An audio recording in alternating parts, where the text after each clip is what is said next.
BBC সাক্ষাৎটা is a blessing for BNP. এটা বিএনপির জন্য একটা আশীর্বাদ। কেন দেশে আসছেন না, কারণটা কি? আমরা তো সবাই কারণ জানতে চাচ্ছি। তারেক রহমান বাংলাদেশের একটা ঐক্যের প্রতীক হয়ে দাঁড়িয়েছেন। নাহিদ ইসলাম বা কেউ ডাক দেয় যে এই রাজুতে আসো, হার্ডলি 100 লোক হইতে পারে। এক সময় গেছে না, হাজার হাজার লোক আসছে। এখন ডাক দেখ না। চরমোনাই পীরেরও ইসে থাকবার কথা, জেলে থাকবার কথা। চিফ অ্যাডভাইজার এখন ব্যাংক করতেছেন আপনার আইদার বিএনপি অথবা জামাত, মানে এদের ঘাড়ে সওয়ার হয়ে উনি মানে একটা সেফ ইয়ে নেবেন আর কি। আর্মি পুলিশ দিয়েও নির্বাচন করতে পারবেন না যদি রাজনৈতিক পরিবেশ সমঝোতা তৈরি না হয়। জিয়াকে যদি আমরা বলতাম যে উনি অপরিহার্য, তো জিয়া মারা যাওয়ার পর দেশ চলে নাই। বঙ্গবন্ধুকে যদি আমরা মনে করতাম যে অপরিহার্য, উনি মারা যাওয়ার পর দেশ চলে নাই।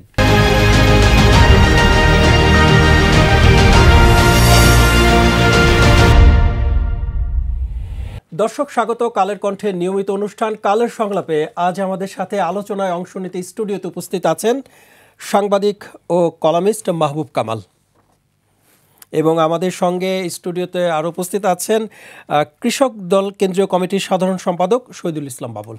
আপনাদের দুজনকে স্বাগত কালের কণ্ঠের স্টুডিওতে। দর্শক, আজকে আমাদের আলোচনার বিষয় নির্ধারিত হয়েছে সেফ এক্সিট এবং অন্যান্য প্রসঙ্গ। শুরুতেই মাহবুব কামাল, আমি আপনাকে দিয়ে একটু শুরু করতে চাই। সম্প্রতি বিএনপির ভারপ্রাপ্ত চেয়ারম্যান তারেক রহমান একটি বিদেশি গণমাধ্যমে সাক্ষাৎকার দিয়েছেন। নির্বাচনের বাকি আর মাত্র কয়েক মাস, এর আগে সাক্ষাৎকার দিয়েছেন। কি বার্তা দিচ্ছে বা আপনার পর্যবেক্ষণ কি বলছে, আপনার কাছ থেকে একটু বুঝতে চাই আর কি। না দেখেন, এখন তো দেশে কথা বলা খুব মুশকিল হয়ে গেছে, কারণ দেশে এখন চলতেছে থিওরি অফ 100%। মানে প্রশংসা করতে গেলে 100% করতে হবে, 99% করলে হবে না, তাইলে আপনি শত্রু হয়ে যাবেন। যেমন ধরেন যে আমরা যদি বলি যে বিএনপি সব ভালো, এই সেই ইত্যাদি, তার সমস্ত প্রশংসা করে যদি একটু বলি যে আপোষের রাজনীতিটা কেন নিলেন, ব্যাস আমি খারাপ হয়ে গেলাম। কিংবা জামাতের ক্ষেত্রে বললাম যে হ্যাঁ তারা একটা রেজিমেন্টেড ফোর্স, তারা সৎ দুর্নীতিমুক্ত, এই সে বললাম যে 71-এর বিষয়টা কেন রিজলভ করছেন না, ব্যাস আমি খারাপ হয়ে গেলাম। এই যে 100% থিওরি অফ 100, মানে 100% আপনাকে প্রশংসা করতে হবে, তা না হলে আপনি তাদের লোক হবেন না। সো এটা একটা খুব ডিফিকাল্ট সিচুয়েশন আর কি। তো আপনি তারেক রহমানের বললেন, দেখেন বিবিসির যে সাক্ষাৎকারটা না, বিবিসি সাক্ষাৎটা is a blessing for BNP. এটা বিএনপির জন্য একটা আশীর্বাদ। কী কারণে বলছি, যে মাঝখানে এমন একটা অবস্থা হয়েছিল, যেমন ধরেন যে ডাকসুতে পরাজয়, তারপরে ধরেন যে ডক্টর ইউনূসের উপর জিয়াউর রহমানের ছায়া দেখতে পাওয়া, কিছু ভুল সিদ্ধান্ত, তারপরে নিউ ইয়র্কে যাওয়া, এই ইত্যাদি মিলে মানে বিএনপি একটা খুব বাজে সিচুয়েশনে পড়ে গেছিলো। হ্যাঁ, এবং আমার তো মনে হয়েছিল যে BNP will end up in a mental হসপিটালে এবার এটার পরিসমাপ্তি ঘটবে। তো যাই হোক, Tarique Rahman BNP could recover by this interview. এটা একটা মানে ভালো দিক আর কি। তো এখন তারেক রহমানের যে বক্তৃতা না, এটা মানে মানুষের মোরালিটি কীভাবে যাচাই হয়, মানুষের মোরালিটি যাচাই হয় তিনি সত্যটা কতটুকু নিতে পারছেন। যে পরিমাণে তিনি সত্য নিতে পারবেন, সেই পরিমাণে তার মোরালিটি হবে। তো আমি মনে করি তারেক রহমান মানে could pick up sufficient amount of truths, এবং এটা তার পলিটিক্যাল মোরালিটি এখানে রিফ্লেক্টেড হয়েছে। এটা একটা ভালো দিক। তবে আমি এই ইন্টারভিউয়ের আপনার ফরম্যাটটা নিয়ে একটু কথা বলতে চাই। ফরম্যাটটা আমার কাছে মনে হয়েছে যে এইখানে বিবিসি প্রফেশনালিজম দেখাইতে পারে নাই ইন দ্য সেন্স যে আমার কাছে মনে হয়েছে যে প্রশ্নগুলো তাকে আগেই দেয়া হয়েছে এবং উনি রেডি হয়ে হোমওয়ার্ক করে প্রশ্নগুলো ইমপ্রম্পটু হয় নাই, যে একটা পারস্পরিক একটা ইন্টারাকশন, তারপরে যেটাকে বলে ন্যাচারালি কমপ্লিমেন্টারি প্রশ্ন, যেটা সম্পূরক প্রশ্ন সেভাবে করাই হয় নাই। তো একটা ইন্টারভিউ যদি সম্পূরক প্রশ্ন সেভাবে করা না হয়, তাহলে তো সেটা ইন্টারভিউ হলো না। ইন্টারভিউয়ের দায়িত্ব কি? To take out his inner world, তার ভেতরের জগৎটাকে তুলে আনা, তাই না? এবং এটা করতে গিয়ে তাকে মানে রাগাইতেও হইতে পারে, তাকে একটা অ্যাংরি সিচুয়েশনে ফেলে প্রয়োজন পড়লে দিতে হয়। কারণ রাগান্বিত অবস্থায় মানুষ তার আসল রূপটা বের করে। তো এখানে তো মানে তারেক রহমানকে কোনো রাগানো হয় নাই, কিছু হয় নাই, একটা মানে মনে হয়েছে যে একটা ফার্নিশড একটা বক্তব্য প্রিপেয়ার করা ছিল, সেটা উনি বলে গেছেন আর কি। আমি ফার্স্ট পার্টের কথা, সেকেন্ড পার্টটা আমি একবার দেখি নাই। তবে যাই হোক, বাই বাংলাদেশের স্ট্যান্ডার্ড এটা খারাপ হয় না ইত্যাদি। তো এখন দেখেন, মানে আমি যেটা আমার কাছে ধরা পড়ছে সেটা হলো যে কতগুলি, আমি ভালো দিকটা পরে আসতেছি, আমি যেগুলি সমালোচনার যোগ্য সেগুলি বলতেছি। কতগুলি দিকটা ধরেন যে উনি খুব প্লেন কথা বলছেন, ওটা ডিটেইলে যান নাই। যেমন ধরেন এই পররাষ্ট্রনীতি, ওনাকে যখন বলা হয়েছে উনি বলছেন দেশ আগে। আমি বলি যে দেশ পরে কার? দেশ তো সবারই আগে। আপনি ইউ হ্যাভ টু এক্সপ্লেইন যে দেশ যে আপনার আগে, কিভাবে আপনার দেশ আগে, এটা বলতে হবে না? তারপর যেমন জামাতের প্রশ্নে বলছেন যে আইন মেনে যদি রাজনীতি করতে অসুবিধাটা কি? আরে আইন মেনে তো করতেই হবে, ইট ইজ বিয়ন্ড কন্ট্রোভার্সি, এটার বিতর্ক নাই। আইন মেনে করতে হবে। তো যেমন ধরেন যে জিয়াউর রহমান নিজেই তো আইন করে জামাতকে রাজনীতি করার সুযোগ দিচ্ছে, তাই না? এটা নিয়ে তো কোনো বিতর্ক নাই।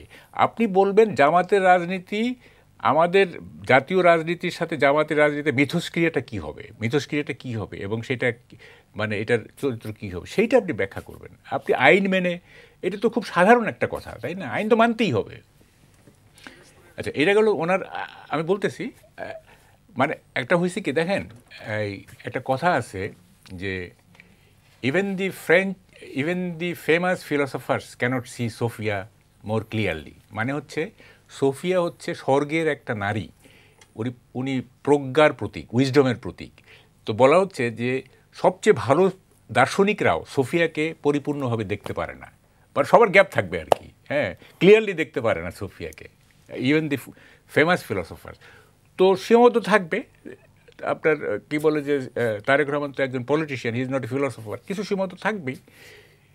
ফলে উনি যে একেবারে অপটিমাম লেভেলের উইজডম দেখাইতে পারবেন সেটা আমি এক্সপেক্টও করি না, কিন্তু মিনিমাম তো থাকবে, তাই না? তো সেটা আছে, এটা পরে বলতেছি। আমি যে কমপ্লিমেন্টারি কোশ্চেনের কথা বলতেছি না, এই যেমন ধরেন যে উনি দেশে আসার ব্যাপারটা, না দেশে আসছেন না কেন ইত্যাদি, এটা নিয়ে একটু জানার আছে। উনি দেশে আসছেন না কেন, এখনো প্রায় 1.5 বছর হয়ে গেছে। বলছি আমি, উনি একেবারে একটা সেন্টেন্স বা দুইটা সেন্টেন্স শেষ করে দিয়েছেন, তাই না? স্কিপ করে গেছেন উনি। এটা তো কমপ্লিমেন্টেড প্রশ্ন করতে হবে, আপনি কেন দেশে আসছেন না, কারণটা কি? আমরা তো সবাই কারণ জানতে চাচ্ছি, তাই না? আপনি মানে এত বড় দলের নেতা, 15 বছর এত অত্যাচার নিগ্রহ সহ্য করতে হলো, কনভিক্ট জঙ্গিদের ছেড়ে দেওয়া হলো ইত্যাদি, তা আপনি দেশে আসছেন না কেন? কী কারণে আপনি, এটা আমাদের ব্যাখ্যা করেন। ওইভাবে তো কি বলে যে ভাষা কথা বললে তো হবে না, যে সঙ্গত কারণে বা ইত্যাদি চেষ্টা, এগুলি বলে লাভ না। আপনাকে ব্যাখ্যা করতে হবে, আপনি রিয়াল পিকচারটা কি। আসলে তো আমরা বুঝি না কেন উনি আসতেছেন না। হ্যাঁ, এটা খুবই এটা $1 মিলিয়ন কোশ্চেন। তারপরে উনি বলতেছে নিরাপত্তাহীনতা, তো উনি বলতেছে আসবেন, নির্বাচনের সময় তো নিরাপত্তাহীনতা আরও বেশি হবে, তাই না? যেমন বেনজির ভুট্টো তো নির্বাচনী প্রচারণায় গিয়ে নিহত হয়েছিলেন, তাই না? স্নাইপার এবং বোমা বিস্ফোরণ। আচ্ছা, আমি আসবো আপনার কাছে এই বিষয়টি। শহীদুল ইসলাম বাবুল, আমি আপনার কাছে একটু আসতে চাই। মাহবুব কামাল ভাই যেটা বলছিলেন যে নিরাপত্তার কারণেই কি উনি আসছেন না, এবং এই কারণে কি বুলেট প্রুফ গাড়ি কেনার সিদ্ধান্ত নেওয়া হয়েছে কিনা? না, নিরাপত্তার ব্যাপার তো অবশ্যই আছে, থাকবে না কেন? নিরাপত্তার ব্যাপার আছে, পারিপার্শ্বিক অনেক ব্যাপার আছে, রাজনৈতিক কারণ কৌশলও আছে। তারেক রহমান তো আর তার সিদ্ধান্তে সবসময় তিনি চলতে পারবেন না, কারণ তিনি একটা দল করেন, দলের প্রধান, দলের সিদ্ধান্ত তাকে মানতে হবে। তো তা দলের স্ট্যান্ডিং কমিটি, নীতি নির্ধারক, নেতাকর্মীরা তার জন্য যখন উপযুক্ত সময় মনে করবেন, বা এটা একটা কৌশল হতে পারে যে এমন সময় উনি আসবেন যখন ওনার আসার এই জাগরণটা আমার নির্বাচনের জন্য একটা প্রভাব ফেলবে, এটাও তো হতে পারে। আপনি যেটা বললেন নিরাপত্তার ইস্যু, সেটাও তো হতে পারে। সমস্ত কৌশল আমি আপনার কাছে তো এইভাবে নাও বলতে পারি নাকি। আমার যে কৌশলটা, আমার যে দলের বা আগামী নির্বাচনকে কেন্দ্র করে তার আগমনকে কি প্রভাব ফেলতে পারে না পারে, এটাও আমার কৌশল হতে পারে। আর ওনার নিরাপত্তার ইস্যু আছে। আপনি তারেক রহমানকে আর আমার মতো আপনার মতো চিন্তা করলে হবে না। যেভাবেই বলুক যে নাহিদ ইসলাম মতো আগামী দিনের প্রধানমন্ত্রী প্রার্থী, বলতেই পারেন, কোনো অসুবিধা নেই। কিন্তু বাস্তবতা যেটা, তারেক রহমান বাংলাদেশের একটা ঐক্যের প্রতীক হয়ে দাঁড়িয়েছেন। বেগম খালেদা জিয়া শারীরিকভাবে তিনি অসুস্থ, অনেকটা ইচ্ছা করলেই তিনি মুভ করতে পারছেন না, সব সময় দিতে পারছেন না ওইভাবে, বা কাজ করতে পারছেন না। আল্লাহ চাইলে হয়তো পারতেও পারেন।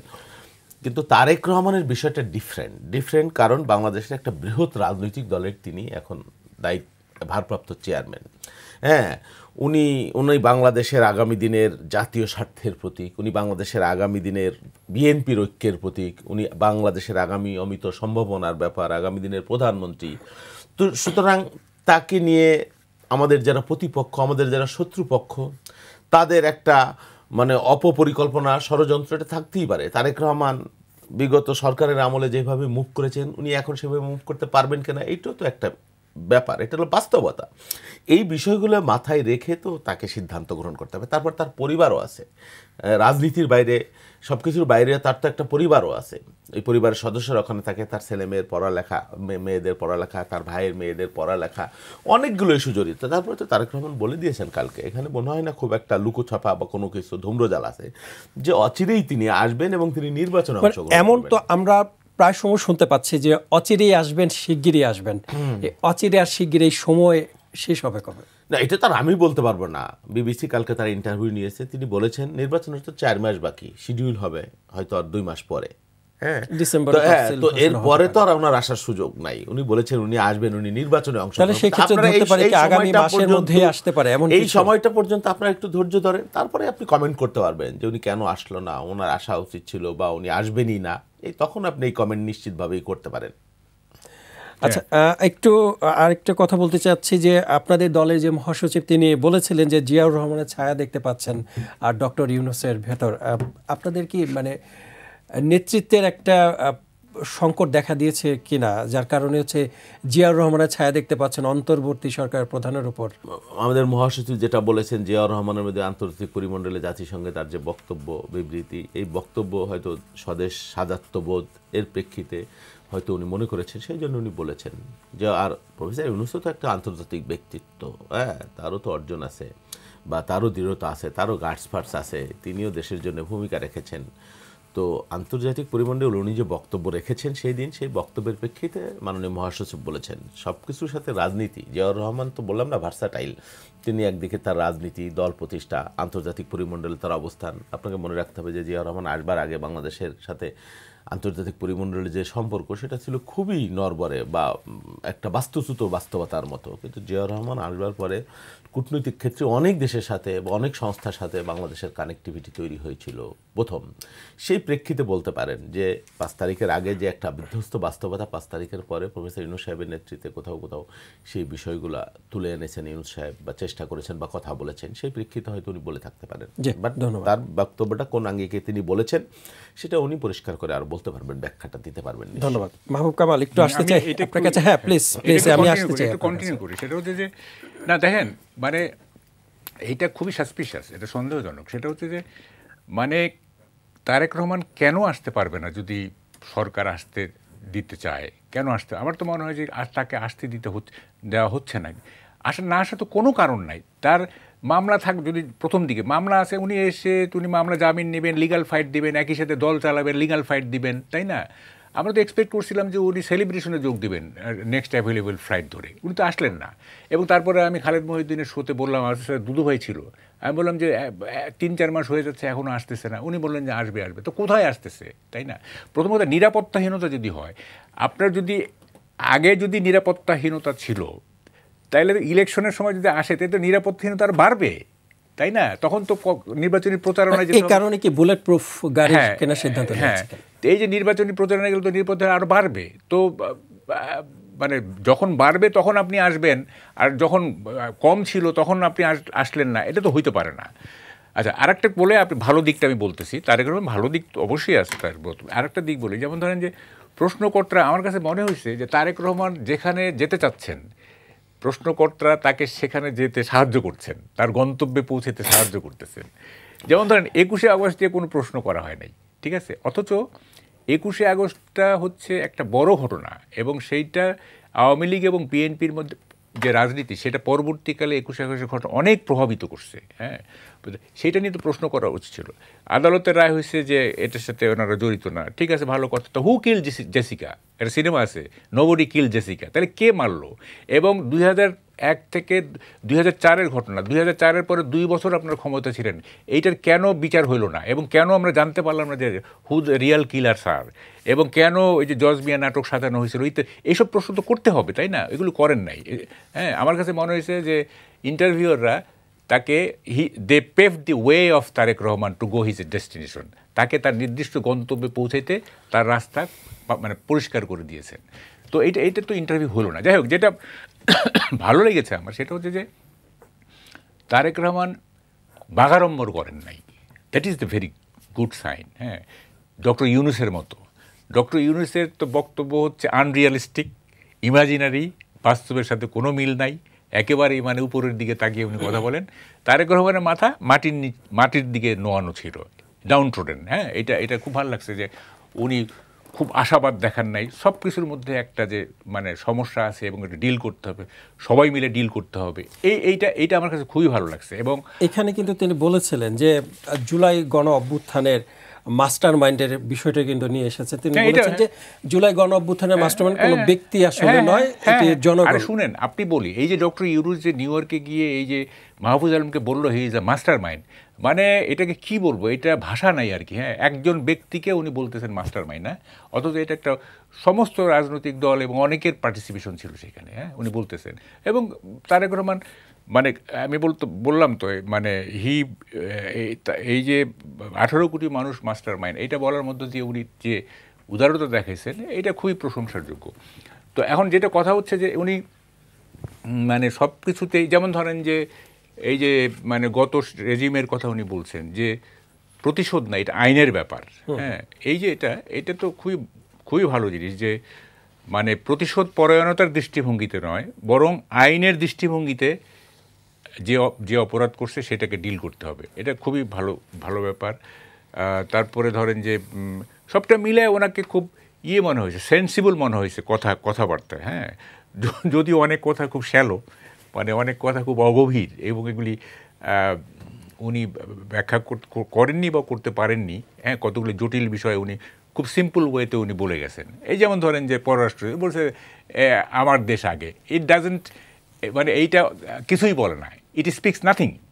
এটা তো আপনিও বলবেন না আমার দেশ আগে, আমিও সবাই, এখানে কোনো অর্থগত বা এটা দিয়ে কিছু বোঝানো যায় না। হ্যাঁ, পররাষ্ট্রনীতিটা কি হবে এই জটিল যুগে, এই যে ওয়ার্ল্ড ওয়ার্ডার চেঞ্জ হয়ে গেছে।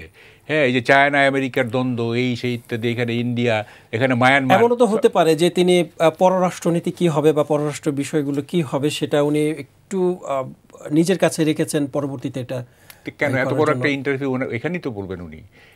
এই ইন্টারভিউটা ওই যে কতগুলো মানে আননেসেসারি কথা লিঙ্গার করে। হ্যাঁ, যেমন ধরেন যে এই 17 বছরের যে, এটা ঠিক আছে, উনি খুব টাচি একটা, উনি সিম্প্যাথি আদায় করছেন 17 বছরের যে নির্যাতনটি, তো ঠিক আছে, এটা অসুবিধা নাই। এইটাতে কাটশট করে আপনি তো তাছাড়া মানে সময় তো এখানে তো সময়ের কোনো লিমিট কেন রাখা হইল?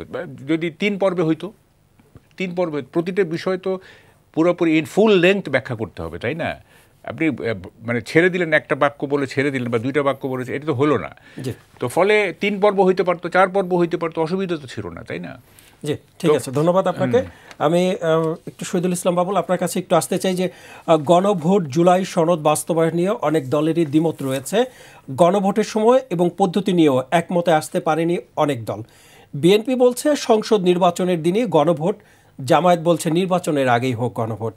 নির্বাচনের আগে বা নির্বাচনের দিন গণভোট হলে লাভ ক্ষতি কি আপনার কাছ থেকে একটু বুঝতে চাই আর কি। শুনেন, গণভোট বা জুলাই সনদ যে বাস্তবায়ন বা আইনি প্রক্রিয়ার ওইটা কি হবে সেই বিষয় নিয়ে একটা জটিলতা হয়েছিল অনেক দিন যাবতই, এবং এটা নিয়ে অনেক রাজনৈতিক দল একটা কড়া অবস্থান নিয়েছিলেন। সেই পথটা একটা সমাধান হলো এইভাবে যে একটা গণভোট আমরা তৈরি করবো। এই বিষয়ে সমস্ত যারা সংস্কার কমিশনের আলাপ আলোচনার মধ্যে ছিলেন সকলেই একমত হয়েছেন। এখন এই জায়গাটা একটা বাধা যে আগে হবে না পরে হবে। একটা রাজনৈতিক দল বলেছে যে এটা আগে হতে পারে, হওয়া উচিত। তা আমার কথা হলো কি, আগে হলেই কি লাভ হলো আর পরে হলে কি ক্ষতি হবে, এটাই তো প্রশ্ন। আগে আপনি হয়ে একটা জাতীয় নির্বাচনের আগে আরেকটা দক্ষ যজ্ঞকাণ্ড আরেকটা জাতীয় নির্বাচনের মতো নির্বাচন করবার মতো সক্ষমতা কি বাংলাদেশের আছে বা নির্বাচন কমিশনের আছে এই সময়ে? এইটা একটা প্রশ্ন। আর আগে হলে যে এটা আইনি ভিত্তি তৈরি হয়ে যাবে বিষয়টা তো তা না। আপনি যদি 2 মাস আগে করেন আর নির্বাচনের দিনে করেন, এই জিনিসটা বাস্তবায়ন করবে তো পরবর্তী সংসদ, যারা সাকসেসর। তাহলে আগে হয়ে আপনার কী লাভ হলো? অর্থ তো একই, যা এটা গণভোটটা হয়ে গেল, জনগণের মতামতটা নিলাম, সেই মতামতের প্রেক্ষিতে পরবর্তী সংসদে এটা বাস্তবায়ন করবে। তাহলে আপনি 2টা নির্বাচন কি কারণে করবেন, বা অর্থ খরচ কি কারণে করবেন, বা এই আয়োজন এত দক্ষযোগ্য কাণ্ড কি কারণে করবেন? এর যদি আলাদা কোনো অর্থ থাকতো, যে এটাতে আগেই বাস্তবায়ন করার কোনো ব্যাপার থাকতো, যে 1 মাস আগে 2 মাস আগে হইলো তারপরের মাসে এটা বাস্তবায়ন হয়ে যাবে, তা তো হচ্ছে না। এটা তো পরবর্তী সংসদই কার্যকর করবে। তাহলে আপনাকে 2টা নির্বাচন আয়োজন করার কি মানে? শত শত কোটি টাকার রাষ্ট্রের এই বাংলাদেশের এর কি অর্থের কি যুক্তি আমি জানি না। ধন্যবাদ। মাহবুব কামাল, একটু আসতে চাই যে গণভোটের বিষয় নিয়ে বিএনপি বলছে যে নির্বাচনের দিনই গণভোট হোক। একই দিনে দুটো মানে ব্যালট বাক্স যদি রাখা হয় তাহলে ভোটাররা তো দ্বিধাদ্বন্দ্বে পড়ে যাবে না। আসলে আমার কথা হচ্ছে গণভোট কি mandatory? What is the use of গণভোট? আমি বুঝলাম না। গণভোটের ইতিহাস আমরা জানি না। গণভোট মানেই হচ্ছে 98% ভোট। গণভোট মানেই জয়যুক্ত হয়েছে। এ তো দেখছি আমরা যে কয়েকটা গণভোটে কোনো গণভোটে কি না জয়যুক্ত হয়েছে? সব জয়যুক্ত হয়েছে। এবং জিয়াউর রহমানরা বলে 97% না কত পার্সেন্ট, এরশাদেরটা ওরকম ইত্যাদি। ফলে এগুলি কেন রাষ্ট্রের এত টাকা খরচ করে গণভোট করার দরকারটা কি? যেখানে সব পলিটিক্যাল পার্টি ঐকমত্য হয়েছে বলা হচ্ছে। তো পলিটিক্যাল পার্টিগুলো তো পাবলিককে রিপ্রেজেন্ট করে, তাই না? তো পলিটিক্যাল পার্টিগুলি যদি ঐকমত্য একমত হয় তাহলে গণভোটের দরকারটা কি? আর গণভোট হলে তো বোঝাই যাচ্ছে যে এটা জিতবে। এটা কি কারণে আমরা এই রাষ্ট্রে এত টাকা খরচ করতেছি আমি তো বুঝলাম না। এইটা অ্যাবসুলেটলি এই ফরমালিটিসের কোনো মানে হয় না। এমনি ভাই আমরা গরিব দেশ ইত্যাদি নানা রকম মানে অর্থনৈতিক জটিলতার মধ্যে আছে, সেইখানে একটা গণভোট করে মানে টাকা খরচ করার তো কোনো মানে হয় না। আমরা ধরে নিচ্ছি যে পাবলিক চাচ্ছে আপনাদেরটা, আপনারা যা করতে চান আমরা পাবলিক চাচ্ছে। আপনারা যেহেতু পাবলিককে রিপ্রেজেন্ট করেন, সুতরাং আপনাদের কথা মানে পাবলিকের কথা। তো এবং it is very much predictable যে গণভোট হলে আপনার এই জুলাই সনদের পক্ষে মানে 98% ভোট পড়বে, মানে কাস্ট ভোটের আর কি, বা 100%ও হইতে পারে। যাই হোক, আমি এটার কোনো অর্থ দেখি না। এটার অর্থ দেখি না।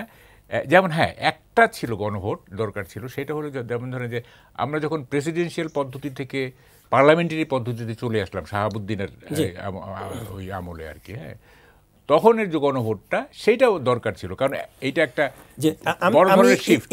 একটু যোগ করতে চাই মাহবুব কামাল ভাই, জুলাই সনদ বাস্তবায়ন, গণভোট, নির্বাচন পদ্ধতি এ নিয়ে যখন দেশব্যাপী আলোচনা, পারস্পরিক মতানৈক্য, এর মধ্যে সাবেক উপদেষ্টা নাহিদ ইসলামের মন্তব্য ঘিরে রাজনীতির মাঠে নতুন আলোচনার খোরাক জুগিয়েছেন। তিনি বলেছেন অনেক উপদেষ্টাদের বিশ্বাস করে তারা ভুল করেছেন, বিভিন্ন রাজনৈতিক দলের সাথে লিয়াজো করেছেন, আবার অনেকে দেশ ছাড়তে সেফ এক্সিট খুঁজছেন। মানে নির্বাচনের বাকি মাত্র কয়েক মাস এবং তারা উপদেষ্টা ছিল, এখন উপদেষ্টাদের বিশ্বাস করে ভুল করেছেন, এমন মন্তব্য কেন? মানে তারা ঠিকঠাকভাবে পাচ্ছেন না এরকম কিছু? শুনেন, দেখেন ব্যাপারটা যেমন মতিউর রহমান চৌধুরী মানব জমিনে একটা লেখা লিখছেন, সেখানে উনি বলতেছেন যে একটা শীর্ষস্থানীয় পদের 80 কোটি টাকার ডিল হয়েছে। মতিউর রহমান চৌধুরী উনি কিন্তু অভ্যুত্থানের পক্ষের সাংবাদিক, এবং আপনার কি বলে যে উনি খুব সেন্সিবল সাংবাদিক, উনি মিথ্যা রিপোর্ট করেন না সাধারণত। উনি বলতেন এই 80 কোটি টাকার মধ্যে 40 কোটি টাকা একটা বিশেষ জায়গায় গিয়েছে, এবং উনি বলতেছেন যে এটা ওই যে কি বলে রাষ্ট্রীয় অতিথি মানে যমুনাকে ইঙ্গিত করছেন আর কি। তো এই জায়গায় চলে গেছে কিন্তু সরকারের সমালোচনা, এবং উপদেষ্টাদের বিরুদ্ধে নানা রকম অভিযোগ কিন্তু আসতেছে। এবং মাসুদ কামাল তো তার একটা কন্টেন্ট বানাইছে, সেটা হচ্ছে যে উপদেষ্টাদের পাসপোর্ট জব্দ করতে হবে, মানে করার, তারা যাতে হিসাব না দিয়ে যাতে যেতে না পারে। উনি কিন্তু উনি একটা কন্টেন্ট বানাইছেন আর কি। তো এখন ধরেন উপদেষ্টাদের বিরুদ্ধে যে সমস্ত অভিযোগ আসতেছে, এগুলো যদি আপনি যদি 50%ও সত্য ধরেন, 50%ও সত্য ধরেন, তাইলে তো অনেক বড় ব্যাপার, তাই না? এবং নাহিদ ইসলাম নিজে উপদেষ্টা ছিলেন, এবং যেহেতু উনি উপদেষ্টা ছিলেন, উনি তো কিছু কিছু জিনিস নিশ্চয়ই দেখছেন, ওনার কলিগেরা কী করছে না করছে, এগুলো দেখছেন না? যেমন ধরেন যে মাহফুজ আলম যে বলতেছে যে বিএনপি কিছু দখল করছে, জামাত কিছু দখল করছে, তো হ্যাঁ এগুলো এই জিনিসগুলো তো আসতেছে, এগুলো তো দেখেন উনি কি ঠিকভাবে পাচ্ছিলেন না, এই কারণে কি এমন অভিযোগ করেছেন, একটু জানতে চাই আপনার কাছে। সেটাও হইতে পারে। আমরা তো কার্যকারণ দেখবো না, আমরা রেজাল্ট দেখবো, ফল দেখবো, কার্যকারণ দেখে লাভ নাই। কি কারণে এটা বলতেছে সেটা দরকার নাই, যেটা বলতেছে সেটা সত্য কিনা দ্যাট ম্যাটার্স, তাই না? তো বলতেছে যে তারা প্রতারিত হয়েছে ইত্যাদি, তারা সেফ এক্সিট খুঁজতেছে। সেফ এক্সিট কখন খুঁজে? সেফ এক্সিট কখন খুঁজে? যখন এই দেশে বসবাস করার নিরাপত্তা থাকবে না, তখনই তো সেফ এক্সিট খুঁজবে, তাই না? তো এত বড় কথা বলতেছেন কে? সে একজন প্রাক্তন অ্যাডভাইজার প্লাস হচ্ছে যে একটা দলের মানে যুব সমাজের যে দল, সেই দলের সভাপতি, উনি বলতেছেন এটা। তো ফলে এটা কিন্তু আপনি ফেলে দিতে পারেন না, ইউ ক্যানট মানে এটা কি বলে যে ওয়াইপ আউট, তাই না? এটা ফেলে দিতে পারেন না। ধন্যবাদ। তো ফলে এইগুলো আমি তো বললাম, দেখেন এখন যে ন্যারেটিভগুলো হচ্ছে না, যে ন্যারেটিভ, এখন তো ন্যারেটিভের যুগ, সত্য তো আর এভাবে নাই। যখন পরিস্থিতি চেঞ্জ হবে তখন কিন্তু যে কাউন্টার ন্যারেটিভ তৈরি হবে সেটা কিন্তু ভয়াবহ হবে আর কি। তখন দেখবেন যে কত রকমের যে কথা বের হচ্ছে, এখন অনেক রকমের কথা বের হচ্ছে না, ন্যারেটিভ বের হচ্ছে না। হ্যাঁ, যেমন ধরেন যে $240 বিলিয়ন পাচার করছে গত, 240 বিলিয়ন টাকা কত, এটা কি বুঝে যারা বলতেছে এটা বলতেছে? তখন দেখবেন যে $500 বিলিয়ন পাচার হয়েছে। এই কি বলে যে এই অ্যাডভাইজাররা বলে দিবে, একটা ন্যারেটিভ তৈরি করে, সত্য মিথ্যা মানে বালাই নাই। একটু যোগ করি, আপনি যেহেতু ছাত্র উপদেষ্টাদের কথা বলছেন, ছাত্রদের কথা বলছিলেন, তারা তো নির্বাচনে বলছেন যে শাপলার প্রতীক না পেলে নির্বাচনে যাবেন না, আবার নির্বাচন কমিশনের প্রতি তারা আস্থা হারিয়ে ফেলবেন এমনটাও বলছেন। শাপলার প্রতীক দিতে বাধা কোথায় দিচ্ছে না কেন? আমার কাছে মনে হয় কি গভর্নমেন্ট এখন এনসিপিকে ডিজোন করতেছেন, মানে প্রফেসর সাহেব এখন আর ওন করতেছেন। আগে তো ওনারই দল ছিল এটা, এখন আমার কাছে মনে হচ্ছে he is going to disown NCP. হ্যাঁ, যে এটা আমার দল না, বা এটা আমার কাছে মনে হচ্ছে। কারণ চিফ অ্যাডভাইজার এখন ব্যাংক করতেছেন আপনার আইদার বিএনপি অথবা জামাত, মানে এদের ঘাড়ে সওয়ার হয়ে উনি মানে একটা সেফ নেবেন আর কি। তো এনসিপি ওনার কাছে এখন আর খুব গুরুত্ব পাচ্ছে না, এবং সেই কারণে হয়তো নির্বাচন কমিশন কি বলে যে সাহস পাচ্ছেন, যে ওনারা হয়তো বুঝতে পারছেন যে গভর্নমেন্ট তো তাদেরকে ফেভার করবে না। তবে হ্যাঁ, তারা তো একটা যুক্তি দেখাইছে যে এটা তো তাদের লিস্টে নাই, মার্কাত শাপলা তো তাদের লিস্টে নাই, একটা যুক্তি তো দেখাইছে, তাই না? তো আমি একটা পোস্ট করছি, সেটা হচ্ছে যে এনসিপি কেন কদম ফুল চাচ্ছে না। কদম ফুল তো শাপলার চাইতে আমার কাছে ভালো লাগে, এটা বর্ষাকালের ফুল, এইটা গ্রামীণ জনপদের একটা, হ্যাঁ এটা চমৎকার একটা ফুল। তার ওরা ওরা ওরা ওরা কদম ফুল চাইতে পারে। হ্যাঁ, খামাকা মানে শাপলার উপরে এত ব্যাংক করতেছে কেন? তার মানে কি শাপলা দিবে না, এটাকে ইস্যু করে আমরা একটা কেওয়াজ বসাবো, এরকম ব্যাপারটা? দেখেন, মার্কা তো কোনো ব্যাপার না, যে মার্কা ব্যবহার করা হয় নাই, সে যদি আগে ব্যবহার করা হইতো তাহলে বুঝতাম যে মানুষ অভ্যস্ত হয়ে গেছে, সুতরাং এই মার্কা চলবে না। যে মার্কা ব্যবহার করা হয় নাই, শাপলা আর কদম ফুল, বা ধরেন যে ওই লিস্টে যে সময় সেখান থেকে একটা ভালো বেছে নেই, ইট লিটল ম্যাটার্স। আপনাকে তো ভোটাররা শাপলা দেখলে মানুষ ভোট দেবে এমন না, প্রশ্নই ওঠে না। শাপলা তাইলে ভালো মার্কা নিয়ে হারে কেন? এই যে ধানের শীষ একবার 230টা পায়, একবার পায় হচ্ছে আপনার আরও কম, বা আওয়ামী লীগ একবার এত পাইতো কম পাইতো, কেন পায়? মার্কা তো একই থাকে, তাই না? তো এই যে সিটের ভ্যারিয়েশন হয়, এটা কেন হয়? পারফরমেন্সের উপরে। ওটা তো মার্কার এখানে কিছু করার নাই। আমি এই বিষয়টা নির্বাচন কমিশনের বিষয়গুলো নিয়ে আমি আপনার কাছে আরও একবার আসবো। জনাব শহীদুল ইসলাম বাবুল, আমি আপনার কাছে একটু আসতে চাই, সেটি হচ্ছে সেফ এক্সিট নিয়ে একটু জানতে চাই। উপদেষ্টারা অনেকেই সেফ এক্সিট খুঁজছে, এবং আমার মনে হয় সেফ এক্সিট খুঁজতে উপদেষ্টাদের খুব কষ্ট করতে হবে না, কারণ ম্যাক্সিমাম উপদেষ্টা ডুয়েল সিটিজেনশিপ নিয়ে চলছেন। কথাগুলো বলছিলেন বিএনপির সহ আন্তর্জাতিক বিষয়ক সম্পাদক রুমিন ফারহানা। একটু জানতে চাই, ডুয়েল সিটিজেনশিপ আছে এমন ব্যক্তিদেরকেই কেন উপদেষ্টা হিসেবে নিয়োগ দেওয়া হলো? কারণ আমরা তো শেষ পর্যায়ে তাদেরকে আর হিসাব চাইতে পারবো না, ধরতে পারবো না। কেন দেওয়া হলে এটা প্রফেসর ইউনূস সাহেব বলতে পারবেন, বা এই সরকারে যারা নিয়োগ করেছেন তারা বলতে পারবেন কেন দেওয়া হলে। এগুলো কিন্তু অনেক কথা হয়েছে, হ্যাঁ, এবং এই সরকারের উপদেষ্টাদের নিয়ে নানান তর্ক বিতর্ক, মাহবুব কামাল ভাই যেমনটা বললেন, এবং দুর্নীতি, অসততা বা অযোগ্যতা, আনএফিসিয়েন্সি, এই অভিযোগও তো আছে। একটা মানে স্থবির একটা সরকার, 1 বছর 1.5 বছর তো একটা সরকারই না। একটা জাতির জীবনে কি কম সময়? আপনি কোথায় কি অবস্থা আপনি দেখেছেন বাংলাদেশের ইচ অ্যান্ড এভরি হার্ট। সেই জন্য আমরা বারবার বলেছিলাম, বাট আমাদেরকে বাধাগ্রস্ত করা হয়েছে। যখনই নির্বাচনের কথা বলছি আমরা, তখনই বলা হয়েছে একটা ভয়ঙ্কর উদ্দেশ্য, তাদের নির্বাচন চায়। ওরে বাপরা, আমরা রাজনীতি করি, একটা গণতান্ত্রিক ব্যবস্থা চাইতেছি, এইটাকে এমন একটা অবয়ব তৈরি করলো যে নির্বাচন চায়, এখানে মহা অপরাধ, ডেঞ্জারাস ব্যাপার, গণতন্ত্র বিরোধী, মানুষ বিরোধী। নির্বাচন হইলে আবার ফ্যাসিস্ট হয়ে যাবে বাংলাদেশে। যারা বলেছে তারা এখন বলছে না, এই সরকার তো একেবারে, যারা বলেছে যে এদেরকে অনন্তকাল চাই, কিয়ামত পর্যন্ত চাই, 5 বছর তো চাই, প্রশ্ন না। ঈদগা গেলে চাই, এখানে গেলে চাই, ওখানে চাই, টক শোতে চাই, চাই আর চাই, মানে ইউনূস সাহেবকেই চাই। এর বিরুদ্ধে, এই সরকারের বিরুদ্ধে কথা বলে একটা গণবিরোধী একটা ভূমিকা। জীবনের সব আয়োজন এখানে একসাথে। নির্বাচন তো চাওয়াই যাবে না, তা কি হলো বলেন আপনি? মাত্র 1.5 বছরও হয় না, 1 বছরের একটা সরকার এত আনএফিসিয়েন্সি, এত স্থবিরতা, এত মানে কর্মহীনতা, কোনো রকম মানে দায় সারা গেছে যে দায়িত্ব হস্তান্তর করতেই পারলেই এখন বাঁচি। অথচ 1 বছর আগে কি একটা অবস্থার মধ্যে আমরা বলেছি এটা কোনো সমাধান না, এই ধরনের সরকার হতে পারে না। আপনি দুনিয়ার ইতিহাসে যদি পর্যালোচনা করেন যে এই ধরনের ইন্টারিম গভর্নমেন্ট কোথায় এসেছে, কতদিন ছিল, যত বেশি দিন তারা ছিল তত তাদের ব্যর্থতার পালা ভার হয়েছে। এবং 6 মাসের মধ্যে যারা এক্সিট করেছে তাদের সাফল্যের হার আমরা বেশি। এটা নিয়ে আমরা একটা অ্যানালাইসিস করেছি যে এটা কোনো ব্যবস্থা হতে পারে না। এটা তো মানে ইন্টারিম মানে কি, মানে এটা একটা জরুরি বা একটা আপৎকালীন একটা ব্যাপার। সেইটাকে যদি আপনি বলেন যে এটাকে আমরা 5 বছর চাই, এটা ওনার জীবদ্দশা পর্যন্ত চাই, হাসিনা কইতো যে ভীষণ কি 43 না 41 সাল পর্যন্ত বিকল্প কি, হ্যাঁ, আপার বিকল্প কি, উনি চোখ বন্ধ করলে বাংলাদেশের কি হবে, বাংলাদেশ বঙ্গোপসাগরে চলে যাবে। অথচ আপনি মানুষের কাছে যাচ্ছেন না। নির্বাচনের কথা শুনলে আপনি ভয় পাচ্ছেন। আমি একটা সুন্দর কথা বলি, আমি আসবো আপনার কাছে কথাটা শুনতে। আমি আপনার কাছে একটু জানতে চাই, 5 বছর থাকলেই বা সমস্যা কোথায় ছিল? অর্থ প্রধান উপদেষ্টা একই কথা তো বলতেছেন, কি কারণে 5 বছর থাকবেন? উনি সংবিধানের 106 এর আওতায় এসছেন যখন বাংলাদেশে কোনো পথ নাই, সংকট, তারা একটা পথ বাতলাই দিল যে একটা ইন্টারিম কালীন বা একটা উপদেষ্টা পরিষদ দিস হইতে পারে। তো আপনি তাকে রাখবেন 5 বছর, তাহলে মানুষের গণতন্ত্রের আকাঙ্ক্ষা কোথায় থাকবে? কি কারণে আপনি তাকে 5 বছর রাখবেন? এইটাই তো একটা গণতন্ত্র বিরোধী আচরণ বা ধান্দাবাদ সুবিধাবাদের কথা যে উনি 5 বছর থাকবেন। তো উনি 5 বছর কি উনি ম্যান্ডেট নিয়ে আসছেন জনগণের, ভোটের মাধ্যমে আসছেন, তাহলে গণতান্ত্রিক ব্যবস্থা কেন?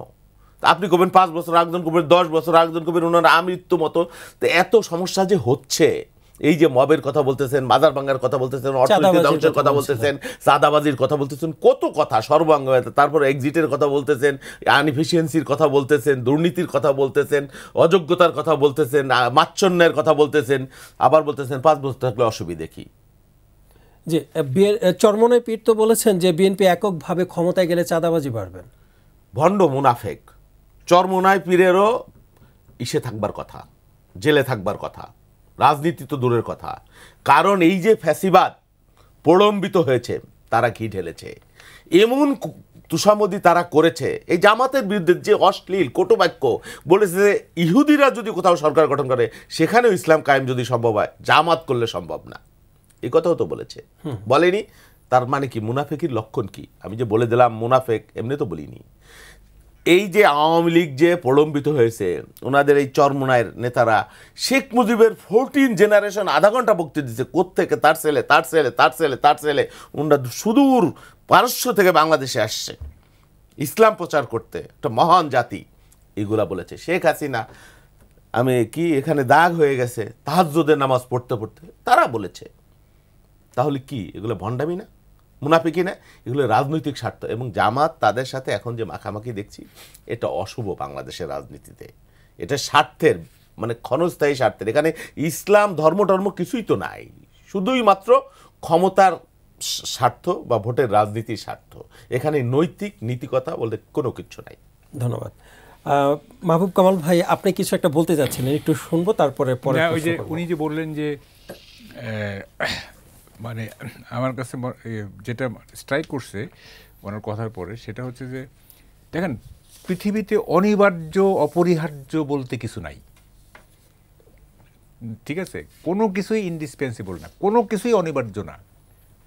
দগেলের একটা কথা আছে যে ফ্রান্সের, সেটা হচ্ছে গ্রেভিয়ার্ডস are full of indispensable persons, বা সব কবর কারখানা কবরগুলো অনিবার্য অপরিহার্য লোকদের দ্বারা ভর্তি হয়ে আছে। মানে কবরে যারা শুয়ে আছে সবাই তো অনিবার্য ছিল, সবাই অপরিহার্য ছিল, তো তারা তো এখন কবরে, তারা কবরে যাওয়ার পরে আবার অপরিহার্য তৈরি হয়েছে, আবার এই অপরিহার্য চলে যাবে। সো কোনো সময় ভ্যাকুয়াম থাকবে না। হ্যাঁ, কেউ যদি মনে করে যে আমি অপরিহার্য, আমি ছাড়া চলবে না দেশ, সে বোকার রাজ্যে বাস করতেছে। কারণ দেখেন, এই যে জিয়াকে যদি আমরা বলতাম যে উনি অপরিহার্য, তো জিয়া মারা যাওয়ার পর দেশ চলে নাই। বঙ্গবন্ধুকে যদি আমরা মনে করতাম যে অপরিহার্য, উনি মারা যাওয়ার পর দেশ চলে নাই। তো এটা কেউ অপরিহার্য নয়। All the graveyards are full of indispensable person. সব কবরখানাগুলি ভর্তি হয়ে আছে অপরিহার্য লোকদের দ্বারা। মানে কত সুন্দর কথা দেখেন। তো যাই হোক, এখন ইউনূস সাহেব যদি মনে করে যে উনি অপরিহার্য, হ্যাঁ হ্যাঁ, তাইলে বলবো যে উনি মানে উনি ভাই কামাল ভাই, ইউনূস সাহেব তো খালি মনে করে নাই, আমরা কত মানুষ মনে করেছি। 1 বছর আগে আপনি এই কথা বলতে পারছেন? আমরা বলেছিলাম, যাই হোক, দৃঢ়তার সাথে, এখন যে this is not the way, এটা কিছু না। এবং মানে সবাই যদি মনে করে যে আমার মতো পলিটিক্যাল সায়েন্টিস্ট আর নাই, আমার মতো রাষ্ট্রবিজ্ঞানী আর নাই, আমি সব বুঝি, হ্যাঁ, তো যেমন ধরেন রাজা চতুর্দশ লুই, হ্যাঁ, একটু শুনেন না, এগুলি ইন্টারেস্টিং জিনিস শুনবেন। কি সমস্ত রাজা চতুর্দশ লুই ফ্রান্সে, সে বলছিল যে রাষ্ট্র আবার কি, আমি রাষ্ট্র, ঠিক আছে, আমি রাষ্ট্র আবার কি। তো কি হয়েছে, কোথায় গেছে সেই মনার্কি, এই যে মানে লুই মনার্কি কোথায় গেল? তো ফলে এগুলি বলে লাভ নাই। কত বড় পার্সোনালিটি আপনি, এগুলি মানে রাষ্ট্র চালানোর সাথে এগুলির কোনো সম্পর্ক নেই। আর আপনি কিভাবে রাষ্ট্র চালাচ্ছেন, কি চালাচ্ছেন, থিওরিটিক্যালি কি আপনি দেখার দরকার নেই, প্র্যাকটিক্যালি কি আপনি, সেটা আমরা দেখব। আপনি থিওরিটিক্যালি কত বড় পণ্ডিতের দেখার দরকার নেই আমার। যে একটু যোগ করে মাহবুব কামাল ভাই, আপনার কাছ থেকে একটু জানতে চাই যে প্রধান উপদেষ্টা বলেছেন আওয়ামী লীগের কার্যক্রম আবার সচল হতে পারে। আবার আমরা দেখেছি বিভিন্ন জায়গায় দলটির সক্রিয় মিছিল 1 পা 2 পা করে প্রতিদিনই মিছিল, মানে যখনই করছে তখনই মিছিল বড় হচ্ছে পূর্বের তুলনায়। এমন পরিস্থিতিতে ফেব্রুয়ারিতে নির্বাচন না হলে দেশে গভীর সংকট পড়বে। এই সংকটে দেশ ও জাতির কতটুকু ক্ষতি হতে পারে আপনার পর্যবেক্ষণ? আমার শুনেন, আমার তো এই যে উনি বলতেন, ওনার কথাগুলো না সেলফ কন্ট্রাডিক্টরি, স্ববিরোধী কিন্তু ওনার কথা। যেমন ধরেন উনি বলতেছেন যে nobody defines how long will continue, কেউ নির্ধারণ করে দেয় না আমরা কতদিন থাকবো, বলছেন না ইসের পরে। তার মানে কি, এটা উনি কেন বলতেছেন কেউ নির্ধারণ করে দেয় না? তাহলে আপনারাই নির্ধারণ করবেন আপনারা কতদিন থাকবেন। সেলফ কন্ট্রাডিক্টরি না? তো ফলে আমার তো মনে হয় যে নির্বাচনে যে সংশয় তৈরি হয়েছে সেটার একটা বড় কারণ চিফ অ্যাডভাইজার হিমসেলফ। সেটার একটা বড়, এই সংশয়ের কারণটা উনি একটা বড় সংশয়ের কারণ। তো কি জানি বলতেছেন, প্রশ্নটা কি ছিল? যে মানে যদি ফেব্রুয়ারিতে নির্বাচন না হয় তাহলে দেশ তো গভীর সংকটে পড়বে। অবশ্যই সংকটে পড়বে, অবশ্যই। এই সংকটে কি মূল্য দিতে হবে দেশ এবং জাতিকে, একটু জানতে চাই আপনার কাছে। না, এটা তো এই ব্যাপারে তো কোনো বিতর্ক নাই যে যত দ্রুত সম্ভব একটা ইলেকটেড বডির কাছে ক্ষমতা চলে যাওয়া উচিত। তাইলে অন্তত কি যে হবে এগুলো আমাদের জানা আছে, এই দেশের যে কি হবে সেটা আমাদের জানা আছে, কে কি করবে এটা আমরা বুঝি। অন্তত এইটা হবে যে রেস্টলেসনেস যেটা আছে, এই যে অস্থিরতাটা আছে সমাজে, এই মবক্রেসি, এই অস্থিরতা, এই ললেসনেস, সেইটা কনসিডারেবলি রিডিউসড হবে। এইটা কমে আসবে এবং একেবারে শেষ হবে না, কমে আসবে। মোটামুটি একটা বসবাস করার মানে একটা সময় পাবো আমরা। কিন্তু এখন তো বসবাসই করা যাচ্ছে না। হ্যাঁ, এখন তো বসবাসী সবসময় একটা ভয়ের সংস্কৃতির মধ্যে সবাই বাস করতেছে। হ্যাঁ, তো একটা ইলেকটেড বডি হয়েছে, ইলেকটেড বডি থাকলে হবে কি, তারা জনগণের কাছে রেসপন্সিবল হবে, জনগণের কাছে অ্যাকাউন্টেবল হবে, দায়বদ্ধ থাকবে। সেই দায়বদ্ধতা থেকে তারা সমাজটাকে একটা সুস্থির জায়গায় নিয়ে যাওয়ার চেষ্টা করবে। এই গভর্নমেন্ট চেষ্টাই করছে না। যে আপনার কাছে আরও একবার আসবো, শহীদুল ইসলাম বাবুল, আপনার কাছে একটু যেতে চাই। সম্প্রতি ঐক্যমত্য কমিশনের বৈঠকে এবি পার্টির চেয়ারম্যান মুজিবুর রহমান মঞ্জু বলেছেন জুলাই সনদ বাস্তবায়নে কয়েকটি দল সংবিধানের দোহাই দিয়ে বাধা দিচ্ছে, যারা এটি করবে তা মানে এর মধ্যে দিয়ে আরেকটি অভ্যুত্থান তৈরি হতে পারে এবং জনরোষ তৈরি হবে, এবং বাধাদানকারীদের পালাতে তখন বড় বড় হেলিকপ্টার লাগবে। আপনাদের বড় বড় হেলিকপ্টার আছে তো? অথবা আবার যদি গণঅভ্যুত্থান হয় তাহলে এটা কাদের বিরুদ্ধে হবে? এখন যারা ক্ষমতায় আছেন তাদের বিরুদ্ধে? এটা উনি বলেছেন, এটা হাইপোথিসিস ওনার, আমি জানি না উনি কি কারণে বলেছেন। উনরা পালাইতে পারে না, আমাকে পালানোর প্রয়োজন হবে না, বিমানেরও প্রয়োজন হয় না। কেন হয় না? শোনেন, 17 বছর আমরা সম্মুখ ভাগে থেকে লড়াই করেছি। আমার নেত্রী বেগম খালেদা জিয়া, তিনি তার মৃত্যু একদিকে, আর একদিকে ফ্যাসিবাদ, উনি যদি মেনে নিতেন উনি অনেক আগেই ভালো থাকতেন, চিকিৎসায় থাকতেন। অন 11 যদি উনি মেনে নিতেন, ওনার একটা সন্তানের মৃত্যু হয় না, ওনাকে প্রবাসে থাকতে হয় না, এত জুলুম পীড়ন সহ্য করতে হয় না। বলা হয়েছে সৌদি আরবে আপনার জন্য রাজপ্রাসাদ প্রস্তুত, চার্টার বিমান, আপনি চলে যান, 2 বছর পর চলে আসবেন। উনি যাননি। জিয়াউর রহমান আমার দলের প্রতিষ্ঠাতা, তিনি যখন সারা জাতি দিশেহারা, তখন তিনি ঘোষণা দিয়েছেন মুক্তিযুদ্ধ, উই রিভোল্ট, সামরিক বাহিনীতে চাকরি করে। He is not politician. রাজনীতিবিদরা তো অনেক আরামে আয়েসে, দেশ স্বাধীন না হলেও তাদের কিছু হতো না, কিন্তু ফায়ারিং স্কোয়াড যারা এটা জেনেও করেছেন। সেই জন্য আমাদের এই হিস্ট্রি নাই, বিমান ধরে চাক্কা ধরে পালানোর হিস্ট্রি নাই, এভাবে কোনোদিন আমার দল পালায় নাই। হ্যাঁ, বেগম জিয়াও পালায় নাই, তার কারণে আমরাও পালাইনি, আমরা এখানে থেকে যুদ্ধ করেছি। বলা হয়, আমাদেরকে বলা হয়তো আমরা পাকিস্তানের দালাল, চর। একটা লোক বিএনপি পাকিস্তানে গেছে, সব দল ধরে দেখেন ইন্ডিয়া চলে গেছে। এখন মুজিবুর রহমান মঞ্জু বলেছেন, উনি হাইপোথিসিস করেছেন, উনি রাজনীতিবিদ, উনরা কী করেছেন জানি না। আমরা কখনো এই দেশ আমাদের ঠিকানা, আমার দলের ঠিকানা, আমরা এই দেশ ছেড়ে একবারও পালাইনি। হাসিনা 3 বার পালাইছে, খালেদা জি একবারও পালায় নাই, হ্যাঁ, জিয়াউর রহমানও পালায় নাই। সেই জন্য যা হবে আমাদের এখানে হবে। আমাদের ওই আতঙ্ক, ওই যে আমি অগ্নিগিরির কাছে জ্বলতে শিখেছি, আমাকে আর জ্বালাবার ভয় দেখিয়ে লাভ নাই। হাসিনের 17 বছর যখন ফেস করেছি, তখন কে আসবে আর আমরা আবার পালাবো, ওই ভয় দেখা আমাদের কোনো লাভ নাই। নিজেরা চিন্তা করেন আর ঘুমান আর আতঙ্কে থাকেন, অসুবিধা নাই, আমরা এগুলো বদার করি না, নেভার এভার। ধন্যবাদ। মাহবুব কামাল, একটু জানতে চাই যে মুজিবুর রহমান মঞ্জুর এমন বক্তব্যের পর এনসিপির এক কেন্দ্রীয় নেতা তিনি বলেছেন, নির্বাচনের আগে সংবিধান সংশোধন না করলে কয়েক বছরের মধ্যে আবার অভ্যুত্থান হবে। দুটি দলের নেতাই অভ্যুত্থানের কথা বলছেন। যদি সেই অভ্যুত্থান হয়, তাহলে এখন যারা অভ্যুত্থানের শক্তি তাদের বিরুদ্ধেই হবে, এবং তখন আওয়ামী লীগের ঢুকে পড়ার সুযোগ আছে কিনা? শুনেন, অভ্যুত্থান যদি হয়, এদের দ্বারা হবে না। এরা এখন মানে কি বলে, যে রটেন হয়ে গেছে। তার ওই যে এখন আমি তো বললাম, এখন যদি নাহিদ ইসলাম বা কেউ ডাক দেয় যে এই রাজুতে আসো, হার্ডলি 100 লোক হইতে পারে। এক সময় গেছে না, হাজার হাজার লোক আসছে। এখন ডাক দেখ না।